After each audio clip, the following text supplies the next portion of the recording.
আসসালামু আলাইকুম প্রিয় ভাই ও বন্ধুরা, থাম্বনেল দেখে বুঝতে পারছেন ভিডিওর টপিকটা কি।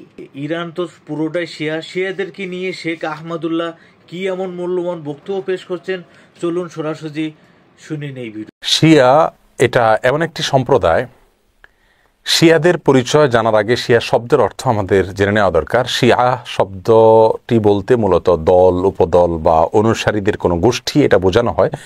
শিয়া বলতে বোঝানো হয় শিয়াতু আলিয়িন বা আলী রাদিয়াল্লাহু তাআলা আনহুর অনুসারী গোষ্ঠী, এদেরকে শিয়া বলা হয়। বা আলে বাইত রাসূল করিম সাল্লাল্লাহু আলাইহি সাল্লামের পরিবার কেন্দ্রিক যাদের ভক্তি বিশ্বাস এগুলো গড়ে উঠেছে তাদেরকে সাধারণত শিয়া বলা হয়।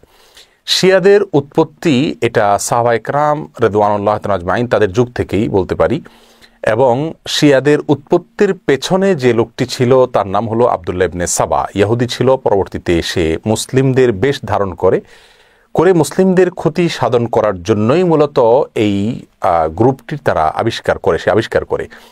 শিয়াদের সম্পর্কে আমাদের দেশের সাধারণ মুসলমানদের মধ্যে ধারণা খুবই কম।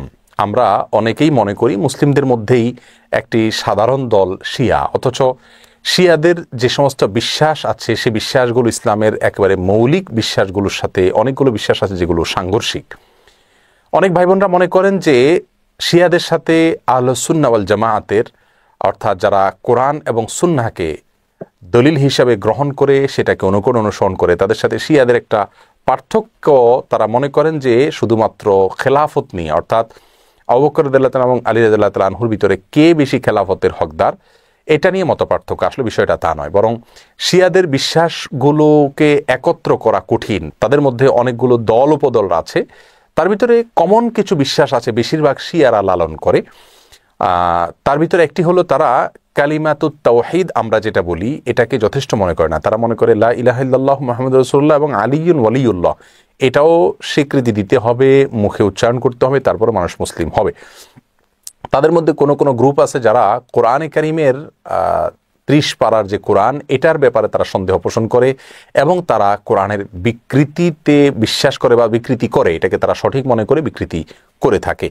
তাদের মধ্যে বড় অংশ বা সবচেয়ে বেশি অংশ বলা যেতে পারে, তারা প্রায় সবাই বলা যেতে পারে তারা সাহাবীদেরকে সবাইকে, কয়েকজন বাদে আলী রাদিয়াল্লাহু তাআলা আনহু, আব্বাস রাদিয়াল্লাহু তাআলা আনহু সহ কয়েকজন বাদে হাসান হুসাইন, ফাতেমা রাদিয়াল্লাহু তাআলা আনহুম সহ আহলে বাইত যারা, তারা ছাড়া বাকিদেরকে তারা কাফের মনে করে এবং সাহাবীদেরকে গালমন্দ করাটা এটাকে তারা সওয়াবের কাজ মনে করে, ইবাদত মনে করে।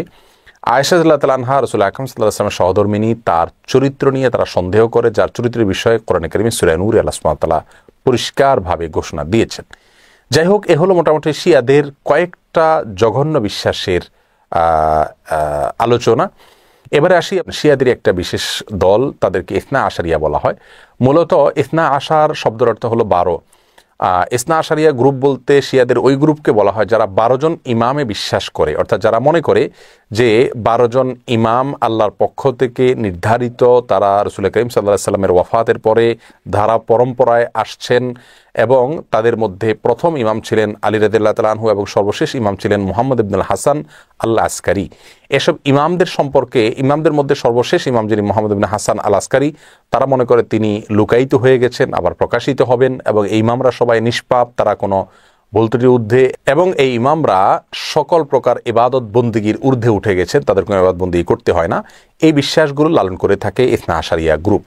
শিয়াদের ব্যাপারে আমাদের ধারণা কি হবে, তাদেরকে আমরা কাফের বলবো কিনা? উত্তর হলো, শিয়াদের মধ্যে যারা আয়েশা রাদিয়াল্লাহু তাআলার চরিত্র নিয়ে সন্দেহ করে, কোরআনের ব্যাপারে যাদের সন্দেহ রয়েছে এবং বিকৃতি সাধন করে থাকে, এবং কেউ আছে রাসূল করিম সাল্লাল্লাহু আলাইহি সাল্লামের রিসালাত নিয়েও সন্দেহ করে। তারা বলে যে জিবরিল ভুলে রাসূল করিম সাল্লাল্লাহু আলাইহি সাল্লামের কাছে রিসালাত নিয়ে আসছিল মূলত আলী রাদিয়াল্লাহু তাআলার কাছে। এরকম আর অনেকগুলো বিশ্বাস লালন করে।